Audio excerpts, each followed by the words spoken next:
Hello friends, welcome to my channel Samar Academy. My name is Samar और आज मैं आपके लिए सीटेट 2011 का प्रीवियस क्वेश्चन पेपर लेकर आई हूँ मैथ का, जो आपको आने वाले एग्ज़ाम में बहुत ज़्यादा हेल्पफुल रहेगा। तो चलिए स्टार्ट करते हैं। मैथ का क्वेश्चन नंबर 31 है। भिन्नों की तुलना सिखाते समय जो अंश समान है, जैसे 3/5 और 3/7 रोहित की प्रतिक्रिया थी। चूँकि अंश समान है और चूँकि 7 5 से बड़ा है, इसलिए 3/7 3/5 से बड़ा है। इससे पता चलता है कि ए. रोहित समतुल्य भिन्नों की अवधारणा को नहीं जानता है। बी. रोहित ने अच्छा अभ्यास नहीं किया है। सी. रोहित भिन्नों के परिमाण को नहीं समझता है। डी. रोहित अंश और हर की अवधारणा को नहीं जानता है। तो फ्रेंड्स, जो इसका राइट आंसर होगा वो होगा ऑप्शन नंबर ए। रोहित जो है वो समतुल्य भिन्नों की अवधारणा को नहीं समझता है। Option number A is the right answer.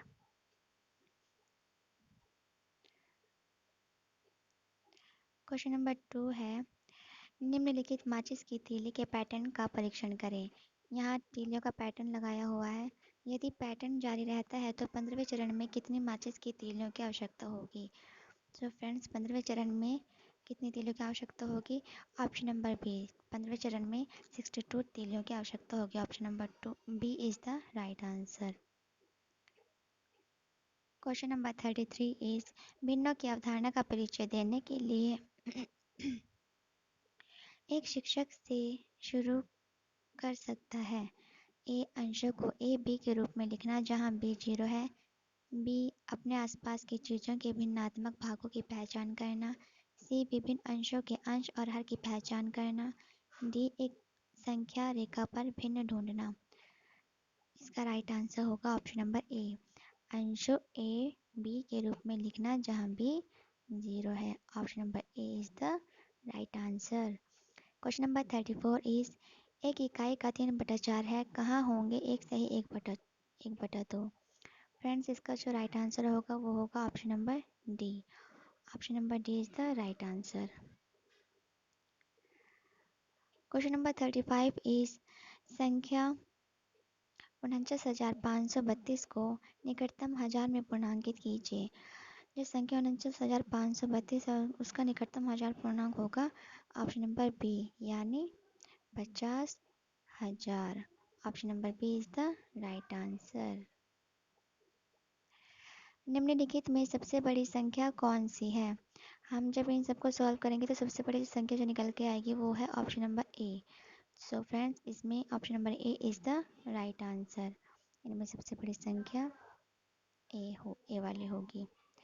Question number 37 is बच्चे के वातावरण में लुढ़कने और खिसकने वाली चीज़ों पर कक्षा में चर्चा शुरू करें। बच्चों को उनकी आकृतियों को देखने में मदद करें और देखें कि कुछ चीज़ें कैसे लुढ़कती हैं और यह अन्य कैसे लुढ़कती हैं। इस तरह के सुझाव कक्षा 2 के एनसीईआरटी पाठ्यपुस्तक में दिए गए हैं ताकि एक शिक्षक को यह समझने में मदद मिल सके कि ए में ऑप्शन नंबर ए है, प्रदर्शन के साथ पूरक चर्चा छात्रों को अवधारणाओं को बेहतर ढंग से समझने में मदद करती है। बी. चर्चा कक्षा में कई दृष्टिकोण लाती है। सी. गणित कक्षा के लिए चर्चा सबसे अच्छी रणनीति है। Option number D. शिक्षकों के लिए बच्चों का ध्यान अपने आसपास की चीज़ों पर आकर्षित करना अनिवार्य है। इसका जो राइट आंसर है वो है ऑप्शन नंबर ए, प्रदर्शन के साथ पूरक चर्चा छात्रों को अवधारणाओं को बेहतर ढंग से समझने में मदद करती है। Option number A is the right answer. Question number 38 is कक्षा 4 की गणित की एनसीईआरटी पाठ्यपुस्तक के अध्यायों में 38 जैसे शीर्षक हैं। The junk seller, trip to Bhopal, the way the world looks. यह बदलाव करने के लिए किया गया है। ए. इसे रोज़मर्रा की ज़िंदगी से जोड़कर दिलचस्प बनाएं। बी. जंक बेचने और यात्रा करने के बारे में जानें। सी. अध्यायों में गणितीय सामग्री का अनुमान लगाने के लिए छात्रों को चुनौती दें। डी. उन्हें अलग तरह से समझें। जो फ्रेंड्स, जो इसका राइट आंसर होगा वो होगा ऑप्शन नंबर ए, इसे रोज़मर्रा की ज़िंदगी से जोड़कर दिलचस्प बनाएं। Option number A is the right answer. Question number 39 is कुछ आमों का वजन 2 किलो 600 ग्राम है और कुछ सेबों का वजन 1 किलो 450 ग्राम है। आमों का भार सेब के भार से कितना अधिक होगा। ए. 1 किलो 200 ग्राम,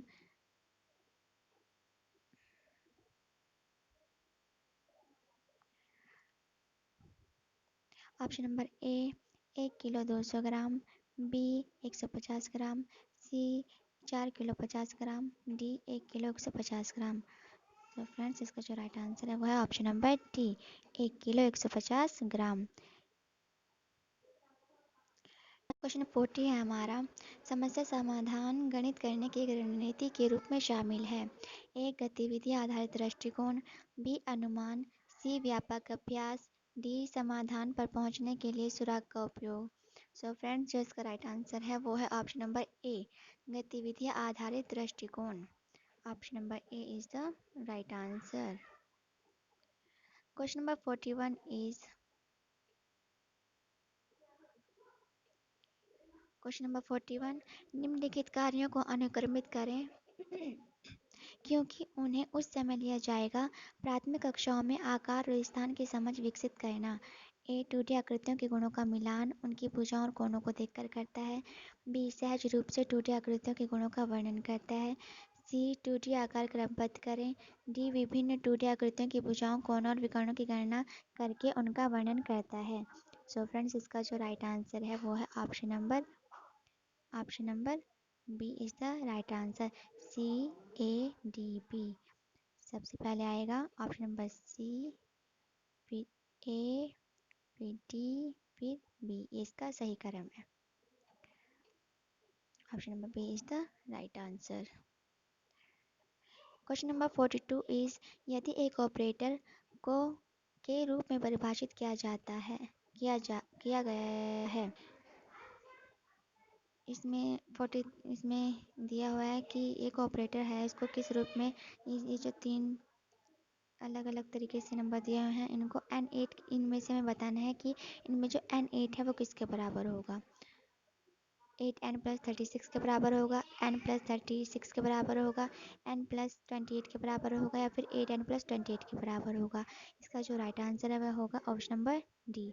जो n8 है वो 8n+28 के बराबर होगा।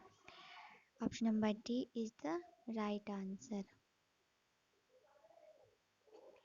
क्वेश्चन नंबर 43 इज एक शिक्षक ने कक्षा में एक बटाट का प्रतिनिधित्व करने के लिए कहा। ये आयत दिखाया गया है। आयत को निम्नलिखित में से कौन सा गलत प्रतिनिधित्व है। इनमें से हमें गलत बताना है कि इनमें से आयत कौन सा गलत है। तो ऑप्शन नंबर सी में जो दिखाया गया है वो गलत है। Option number C is the right answer. Question number 44 is गणित में नैदानिक परीक्षण का उद्देश्य है। ए प्रगति रिपोर्ट भरने के लिए, बी अंतिम अवधि की परीक्षा के लिए प्रश्न पत्र की योजना बनाने के लिए, सी बच्चों की समझ में अंतराल को जानने के लिए, डी माता पिता को प्रतिक्रिया देने के लिए। 44 का जो राइट आंसर होगा वो होगा ऑप्शन नंबर सी बच्चों की समझ में अंतराल को जानने के लिए नैदानिक परीक्षण का यही उद्देश्य होता है। Option number C is the right answer. Question number 45 is ये जो यहाँ पे नंबर दिया हुआ है इसको किस रूप में पढ़ा जाता है। ए 40,928, बी 4,07,928, सी 4,69,028, डी 47,928। ये जो नंबर यहाँ पे दिया हुआ है इसको हम 4,07,928 के रूप में पढ़ते हैं। इसका जो राइट आंसर होगा option number B. Option number B is the right answer. Question number 46 is एक आयत की लंबाई l है और इसकी लंबाई की आधी है। यदि चौड़ाई को समान रखते हुए लंबाई को दोगुना कर दिया जाए तो आयत का परिमाप क्या होगा। Option number A 6l, B 3l, C 4l या फिर डी 5l। जो इसका राइट आंसर होगा वो होगा option number D 5l। Option number D is the right answer. Question number 47 is षटकोणीय पिरामिड के लिए कौन सा सत्य है। इसके 2 हेक्सागोनल चेहरे और 6 आयताकार चेहरे हैं। बी इसमें 6 हेक्सागोनल चेहरे और 6 आयताकार चेहरों से जुड़ते हैं। सी इसके 6 फलक हैं और प्रत्येक फलक एक षटभुज है। डी इसका एक षटकोणीय आधार है जिसमें 6 त्रिभुजाकार फलक एक बिंदु पर मिलते हैं। सो फ्रेंड्स इसका जो राइट आंसर होगा वो होगा option number D. Option number D is the right answer. इसके एक षटकोणीय आधार है जिसमें 6 त्रिभुजाकार फलक एक बिंदु पर मिलते हैं। Option number D is the right answer. Question number 48 is Hindu अरबी अंक प्रणाली में कितनी 4 अंकीय संख्याएं हैं? इनमें हमें बताने की हिंदू अंक प्रणाली में कितनी 4 अंकीय संख्याएं होती हैं। सो फ्रेंड्स, इसका जो राइट आंसर होगा वो होगा ऑप्शन नंबर बी 9000, 9000। इसको हम हिंदू अरबी प्रणाली में 4 अंकीय संख्या हम इसको मानते हैं। Option number B is the right answer.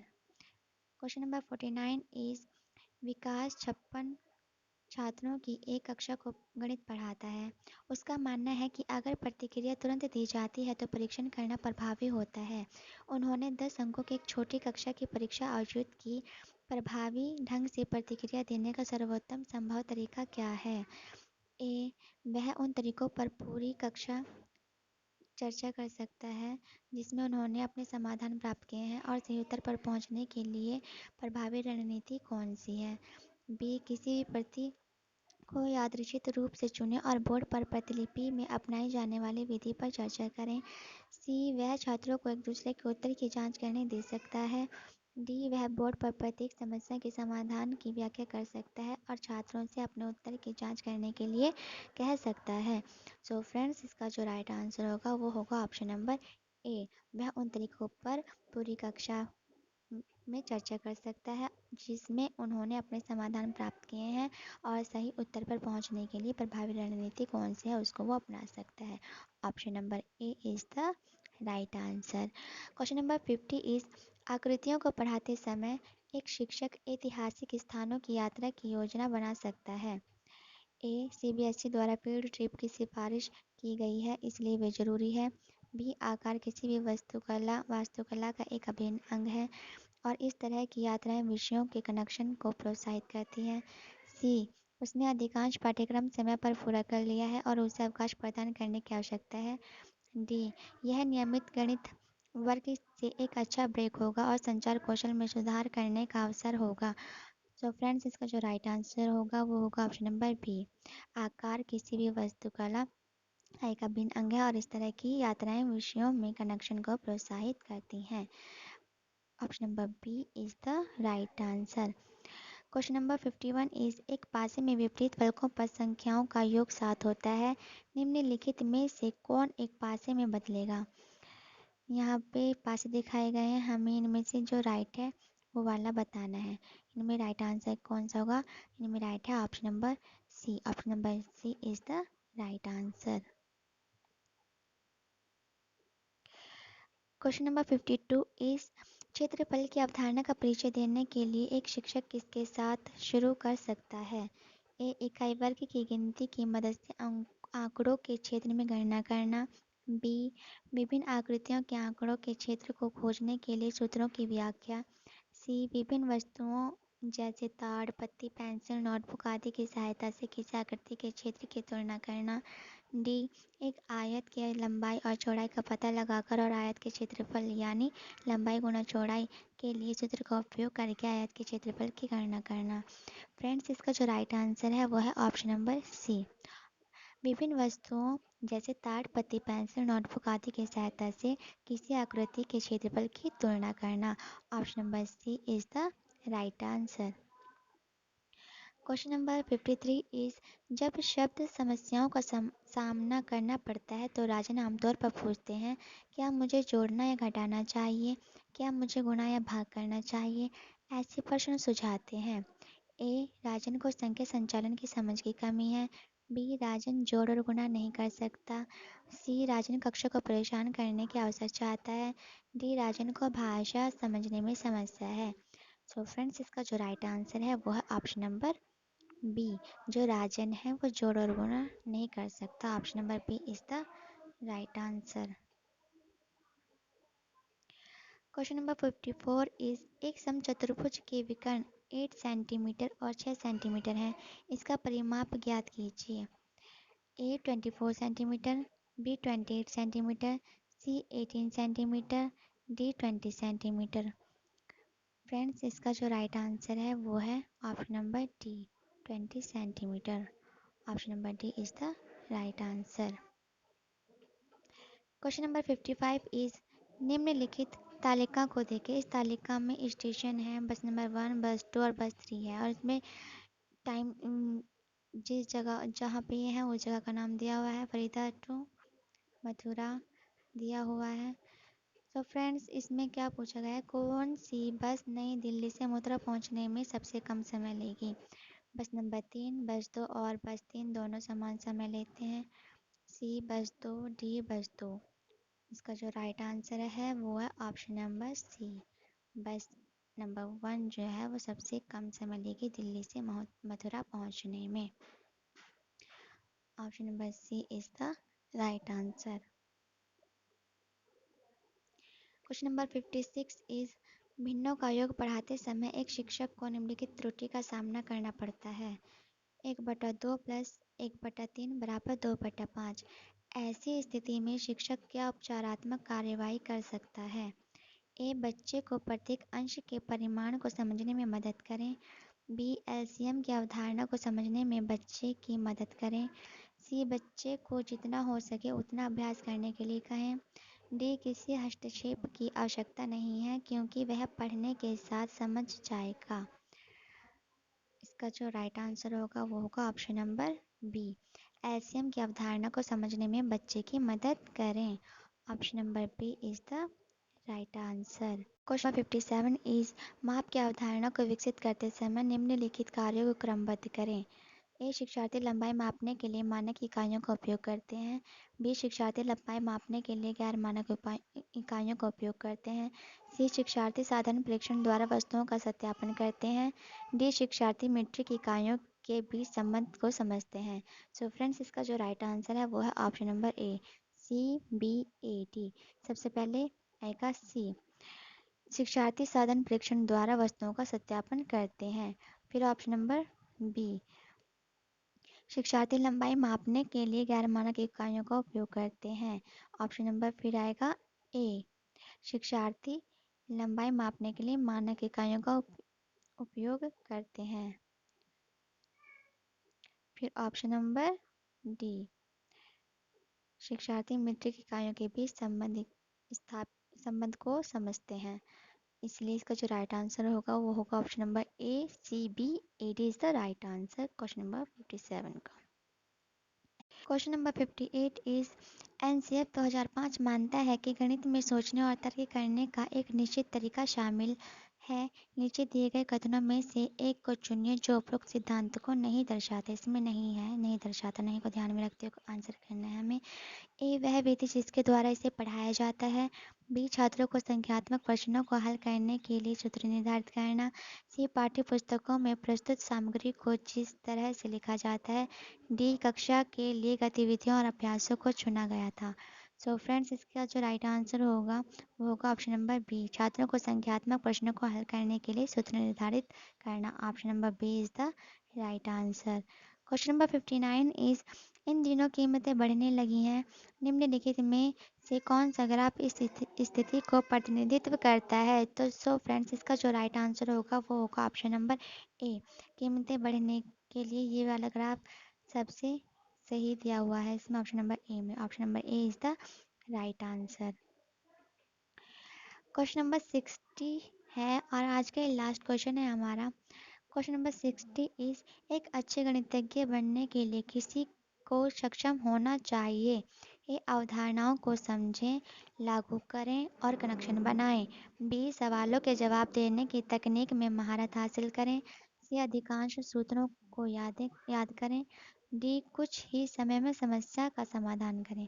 So friends इसका जो राइट आंसर है वो है option number A is the right answer. अवधारणाओं को समझें, लागू करें और फिर कनेक्शन बनाएं। इसलिए option number A is the right answer.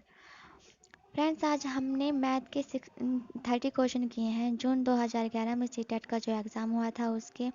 अगर आपको हमारी वीडियो अच्छी लगी है तो प्लीज़ हमारी वीडियो को लाइक कीजिए और ज़्यादा से ज़्यादा शेयर कीजिए और हमारे चैनल को सब्सक्राइब कीजिए। और हम अपनी नेक्स्ट वीडियो में पर्यावरण के पर्यावरण के क्वेश्चन लेकर आएंगे जो जून 2011 में सीटेट का एग्ज़ाम हुआ था। इसी सीरीज़ के हम वो क्वेश्चन आपको सॉल्व कराएंगे। So friends, thank you so much for watching my video.